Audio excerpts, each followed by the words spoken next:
Alors, Madame, Monsieur les modérateurs, chers collègues, je remercie le comité d'organisation de m'avoir sollicité pour cette conférence. Quand et comment évaluer la stéatose?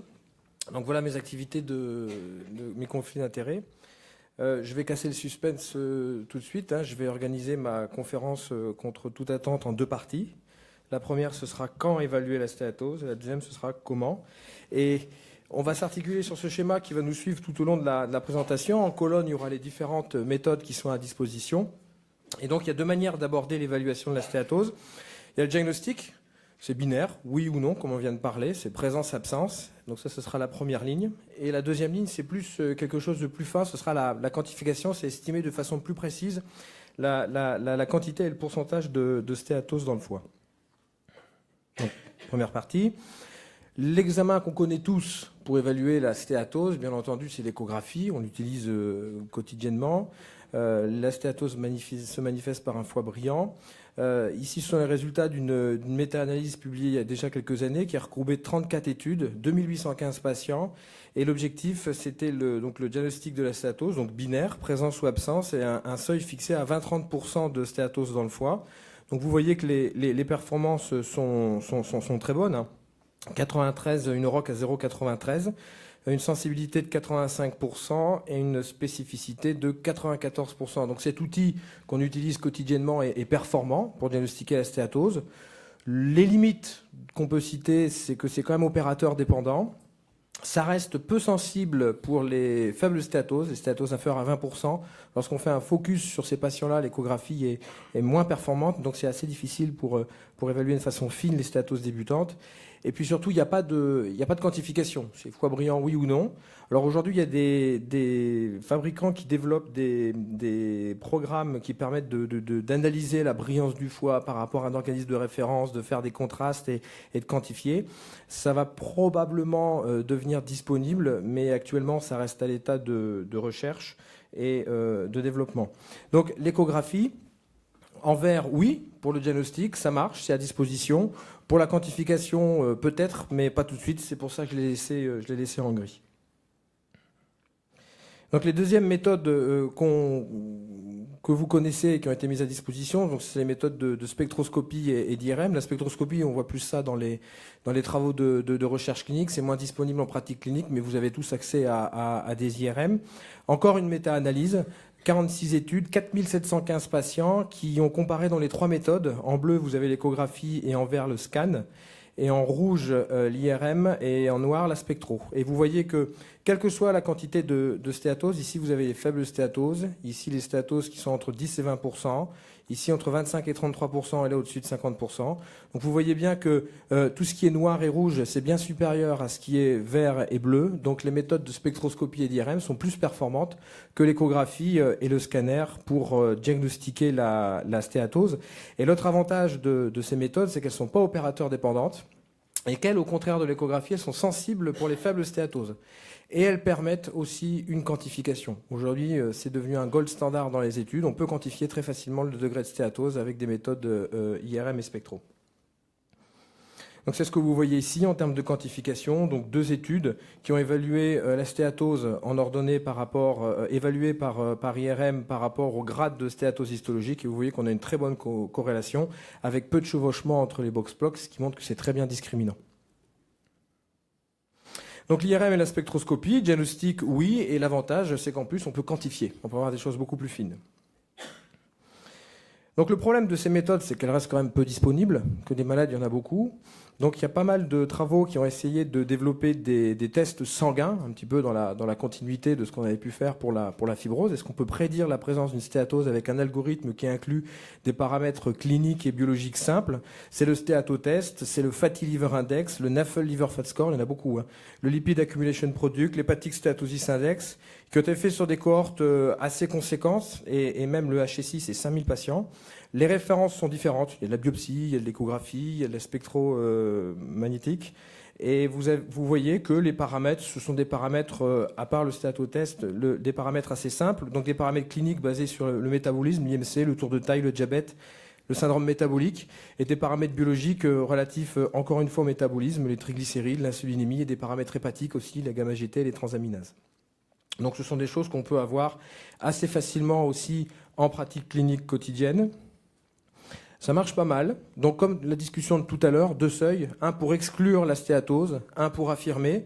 Et vous voyez qu'en dessous du seuil inférieur, on est assez bon, plus de 90% de sensibilité pour éliminer la présence d'une stéatose. Et au-dessus du seuil supérieur, les tests se valent aussi et ont une très bonne spécificité. Et donc entre les deux, il y a toujours cette fameuse zone grise. Donc on a un diagnostic binaire, présence-absence. L'inconvénient quand même, c'est qu'il y a cette fameuse zone grise où le diagnostic reste indéterminé. Et j'ai une étude, le Liver Fat Score, publié dans Gastroentérologie. Donc il y a une équation dont là l'objectif était de quantifier la stéatose. Et vous voyez que quand même dans cette publication, donc cette publication Princeps, une bonne corrélation entre la valeur du test et la stéatose évaluée par spectroscopie. Donc c'est de la quantification. Mais à ce jour, il n'y a pas encore eu de validation externe. Et pour ce qui est de la quantification, donc les autres tests, on voit qu'il y a une corrélation quand même entre les tests sanguins et les grades de stéatose, mais vous voyez qu'il y a beaucoup d'overlap entre les syndromes, donc entre les box plots. Donc on peut diagnostiquer la stéatose, oui, non, en binaire avec les tests sanguins. Par contre, pour la quantification, je pense que c'est pas encore assez performant. Et donc vous voyez ici, diagnostic, oui, et en gris, comme pour l'échographie, quantification, non. Et donc la dernière méthode dont je vais vous parler, c'est une méthode dérivée donc, de tous les travaux sur l'élastométrie hépatique. C'est le Control Attenuation Parameter, qui est donc une nouvelle mesure inclue dans les nouveaux appareils du FibroScan. Donc l'élastométrie, vous le savez tous, hein, on mesure la vitesse d'une onde dans le foie. Plus l'onde va vite, plus le foie est dur, donc plus il est malade, plus il est fibreux. Donc là, on fait exactement, c'est pendant le même examen, on ne va pas mesurer la vitesse de l'onde, mais on va mesurer son atténuation. Et l'atténuation de l'onde élastique est corrélée, vous le voyez, au grade de stéatose histologique. En bleu ciel, vous avez les hépatites virales et en bleu foncé, vous avez les NAFLD.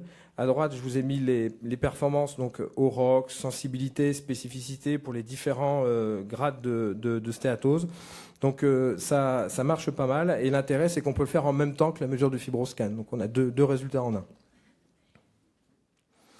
Alors, il faut reconnaître quand même que même si vous voyez à droite que le résultat du CAP est bien corrélé à la quantité de stéatose, il y a quand même pas mal d'overlap et ça reste moins performant, je pense, que l'IRM pour ce qui est de quantifier la stéatose.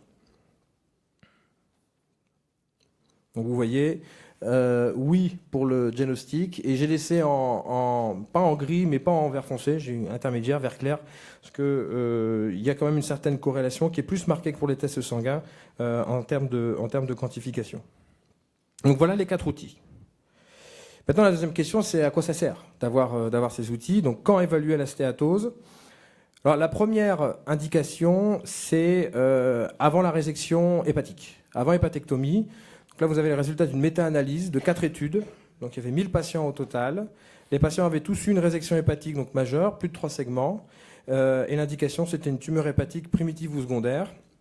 Et donc, dans cette méta-analyse, ils ont étudié le lien entre la quantité de stéatose et le risque de complications post-opératoires, le risque de mortalité.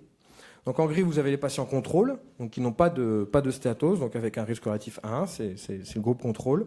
Lorsque vous avez une stéatose inférieure à 30% en bleu ciel, vous avez 50% de risque de complications post-opératoires en plus. Donc la présence d'une stéatose, c'est un marqueur quand même de risque post-opératoire. Pour la mortalité, il y avait une augmentation de risque, mais ça n'était pas significatif.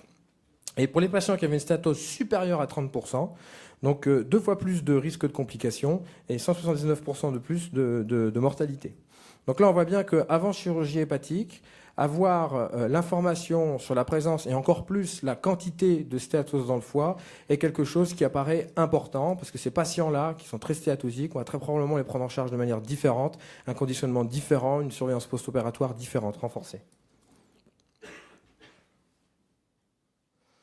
Alors tout n'est pas simple, parce que voilà les résultats d'une autre méta-analyse, cette fois-ci à données individuelles. Donc il y a 32 études qui ont été identifiées. Les auteurs n'ont récupéré les données que pour 8 d'entre elles, donc c'est pas exhaustif. À la fin, vous aviez 788 patients inclus dans l'analyse. Et c'est une étude qui a évalué donc, la relation entre les outcomes, donc les complications, la mortalité après chirurgie hépatique pour métastase de cancer colorectaux. Et il y avait à peu près 2 tiers des patients qui avaient une chimiothérapie préopératoire de mémoire. Vous voyez aussi donc, les différents hauts de ratio donc, pour la mortalité globale à gauche, les complications post-chirurgicales au milieu et les complications majeures à droite. Donc focus sur les deux lignes ici. Celle qui nous intéresse pour le topo, c'est la stéatose sévère. Donc dans cette méta-analyse, pas de relation entre stéatose sévère et mortalité globale, ni de morbidité majeure. Et contre toute attente par rapport aux résultats de la méta-analyse précédente, la stéatose sévère est plutôt protectrice par rapport aux complications post-opératoires. Comme quoi, tout n'est pas simple, et parfois les données sont contradictoires.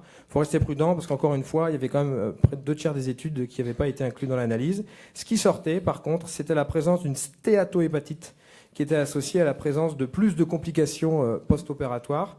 Stéatohépatite qui peut être elle-même induite par la chimiothérapie. Donc, c'est peut-être pas la stéatose elle-même qui est un facteur de risque post-opératoire, mais il faut savoir que pour avoir une stéatohépatite, il faut bien avoir une stéatose. Donc, au moins, ça peut servir de marqueur pour identifier un sous-groupe de patients à risque. Et dans une analyse de sensibilité, a montré que c'était vraiment la lésion, c'était l'inflammation lobulaire. Donc, la présence d'une stéatose doit se méfier. Le sous-groupe de patients qui a en plus une inflammation lobulaire, lui, est à risque de complications post-opératoires. Et donc, ça c'est la preuve de concept, c'est la stéatose histologique, quid des méthodes dont on a parlé. Donc j'ai trouvé cette série de Beaujon rétrospective sur 10 ans, qui inclut 125 patients, qui ont tous eu une résection hépatique majeure de 3 segments et pour lesquels une IRM préopératoire était disponible. Donc ils ont quantifié la stéatose hépatique sur l'IRM préopératoire et ils ont regardé le lien entre stéatose hépatique évaluée par l'IRM, et présence d'une complication sévère ou d'une complication pulmonaire avec un ajustement, ce qui est intéressant par rapport aux études précédemment publiées, sur pas mal de paramètres confondant l'âge, le sexe, l'ASA, l'IMC, etc. Et ils ont montré que la stéatose était un prédicteur indépendant de complications sévères, donc la stéatose hépatique de plus de 5% évaluée par IRM. Donc ça, c'est quelque chose qu'on peut faire en pratique, parce que les patients ont souvent une imagerie avant chirurgie hépatique pour métastase. Donc quantifier la stéatose, et les patients qui ont une stéatose hépatique à plus de 5%, ils ont 2 fois plus de complications sévères, et ils passent de 35 à 56% de complications pulmonaires. Donc les tests non invasifs, notamment ici l'IRM, permettent d'identifier un sous-groupe de patients à risque en cas de chirurgie hépatique pour métastase colorectale. Donc voilà, l'idée maintenant, c'est de placer un petit peu les différentes indications dans les carrés. Donc c'est intéressant de connaître la présence d'une stéatose avant une chirurgie hépatique. Donc oui, non, ça peut être l'échographie, ça peut être aussi les méthodes d'IRM, parce que ces patients ils ont des imageries avant les chirurgies. Et ce qui est intéressant, c'est l'IRM, parce qu'elle permettra de quantifier. C'est pas encore très clair si c'est la présence d'une stéatose ou si c'est vraiment la quantité. Vous voyez que les données entre les différentes études sont un peu contradictoires. Donc je ne sais pas s'il faut diagnostiquer ou quantifier. Les méthodes non invasives nous permettront très probablement d'affiner ce concept. Et dans ce cadre-là, peut-être aussi que le CAP pourrait avoir sa place. Après, bien entendu, la transplantation hépatique. Donc là, c'est la plus grosse série de la littérature, une analyse rétrospective du registre UNOS, 21 000 patients transplantés, évaluation du pourcentage de greffons disponibles pour 5 000 patients. Et donc, c'est l'étude des facteurs indépendamment associés à la perte du greffon à 1 an. Donc vous voyez que dans cette série américaine, il y a à peu près 10% des patients qui reçoivent un greffon avec beaucoup de stéatose, plus de 30%. Et donc les patients qui reçoivent un greffon avec 20-30% de stéatose et un temps d'ischémie froide supérieur à 11 heures ont 50% de risque de perte du greffon en 1 an comparé aux patients peu stéatosiques. Et lorsqu'on passe à plus de 30% de stéatose, on passe à 70% de perte de greffon en plus. Donc clairement, en cas de transplantation hépatique, c'est intéressant de savoir si le foie est stéatosique et encore plus le degré de stéatose hépatique. Donc il y a beaucoup d'études. Dans ce cadre-là, je vous avais mis la série la plus importante. Il y a à peu près une 50aine d'études avec des résultats qui sont quand même assez contradictoires. Donc là, je les ai reportés de manière totalement pas du tout scientifique. J'ai pas pris en compte les facteurs confondants, j'ai pas pris en compte le poids des études. J'ai juste regardé les résultats, j'ai fait une médiane et puis j'ai regardé un peu ce que ça donnait. Donc il faut prendre ces résultats avec beaucoup de pincettes. C'est pas du tout scientifique, c'est purement descriptif de ce qui se passe dans la littérature. Donc vous voyez quand même que chez les patients qui ont une non-fonction primaire du greffon, il y avait les patients qui ont une stéatose à plus de 60% ont un risque de non-fonction primaire du greffon qui a augmenté. Donc encore une fois, quantifier la stéatose à plus de 60%, on va vraiment avoir des problèmes à court terme. Et la dysfonction primaire du greffon, c'est à partir de 30%. La survie du greffon à 1 an, il y a des études positives, des études négatives, mais bon, ce qui ressortait de cette revue de la littérature, c'était qu'à partir de 30% de stéatose, le risque est augmenté. Et par contre, sur la survie du patient, il n'y a pas d'influence. On greffe le foie et probablement que la stéatose, avec le métabolisme du patient, se lave et ça n'a pas assez rapidement et ça n'a pas d'influence sur l'outcome du patient lui-même. Donc, comment évaluer cette stéatose en pratique, vu que c'est important. Et puis là encore, la stéatose en pré-greffe, on a vraiment envie de quantifier. Donc, il y a le CAP. Là, c'est une étude de Limoges, motocentrique, prospective, 23 donneurs d'organes. Le greffon a été évalué par FibroScan avec la dureté hépatique et le CAP. Et il y avait une biopsie hépatique aussi prise comme référence pour la stéatose et la fibrose. En colonne, vous avez le grade de stéatose dans le greffon et en ligne, donc les différents degrés de mesure de la stéatose par le CAP. Et vous voyez que globalement, ça marche pas trop mal. Avec un seuil à 265, on classe correctement la majeure partie des patients pour la stéatose à 30%, ce fameux seuil qui nous intéresse. Vous voyez qu'en rouge, sur les 23 patients analysés, il n'y avait que 4 patients qui étaient mal classés. Il y avait un faux positif et 3 faux négatifs. Donc le ROC, pour la prédiction de l'acceptabilité du greffon, avec le CAP seul, était à 0,77, ce qui est pas tout à fait inintéressant. La dureté hépatique, là c'est la mesure classique du FibroScan, la fibrose c'était 0,75. Et quand vous combinez les deux, parce que vous avez le résultat au même moment, en même temps, eh ben vous avez une prédiction de l'acceptabilité du greffon qui devient excellente, à 0,97. Donc c'est une piste qui est intéressante. Il ne faut pas prendre ces résultats pour preuve, la série est petite, mais ce serait très intéressant de valider. Je crois qu'il y a des études en cours dans ce sens. Après, on peut arriver sur des choses assez rigolotes et exotiques. Là, c'est une étude de Beaujon, 12 donneurs d'organes. Ils ont pris en photo le foie. Parce que c'est l'impression subjective qu'on a. C'est le greffeur décide s'il faut les plus ou moins jeunes, je le prends ou pas. Là, on a pris la photo, on a analysé le spectre de l'image. On a fait un algorithme automatique derrière. Donc vous voyez ici, le foie est peu stéatosique, c'est majoritairement des contrastes de bleu et de vert. Et lorsqu'on a de la stéatose, on arrive sur le rouge. Et vous voyez qu'il y a une très bonne corrélation entre la quantité de stéatose dans le foie et l'analyse d'image par smartphone. Donc c'est très intéressant parce que ça, c'est quelque chose qu'on peut faire assez facilement. Et effectivement, il faudrait continuer aussi dans ce sens, évaluer ce genre de méthode moderne. Donc la transplantation hépatique, oui pour le diagnostic et la quantification, et c'est là où l'IRM est très intéressante parce que performant, mais vous avez aussi le CAP qui pourrait avoir sa place. Donc je suis un peu en retard, je vais aller assez vite sur le reste. Merci Jérôme. Oui. Les méthodes non invasives, c'est aussi intéressant pour faire de l'épidémiologie. On ne connaît pas bien, on a parlé là tout à l'heure de chiffres en population générale, on ne connaît pas bien. Donc c'est clair que des tests sanguins ou du CAP, ça permet de donner des données épidémiologiques. Là vous voyez qu'à Rotterdam, l'étude de Rotterdam, 36% des patients ont une stéatose. Je vais passer très vite. Donc pour les tests sanguins et peut-être aussi le CAP pour l'épidémiologie. L'interprétation du FibroScan, la stéatose fait monter le résultat du FibroScan. Donc vous pouvez avoir des faux positifs. Si vous avez le CAP à côté, vous pouvez corriger. Si vous êtes juste au-dessus du seuil et que le CAP est élevé, il faut vous méfier. C'est peut-être un faux positif. Et aussi le suivi sous traitement, ce sera ma dernière diapositive. Avec l'arrivée des traitements dans la NAFLD, on va vouloir évaluer l'efficacité thérapeutique. Donc peut-être évaluer aussi les changements, l'évolution de la stéatose. Et vous voyez que l'IRM ici est très bien corrélé au changement de stéatose dans ces études de phase 2. Donc l'IRM est un outil très intéressant et il faudra développer des outils aussi encore plus accessibles puisque compte tenu de la masse de patients, il va falloir qu'on ait des choses simples pour évaluer la réponse au traitement. Et donc je terminerai sur cette diapositive qui résume l'ensemble de mon topo. Je vous remercie. Merci beaucoup.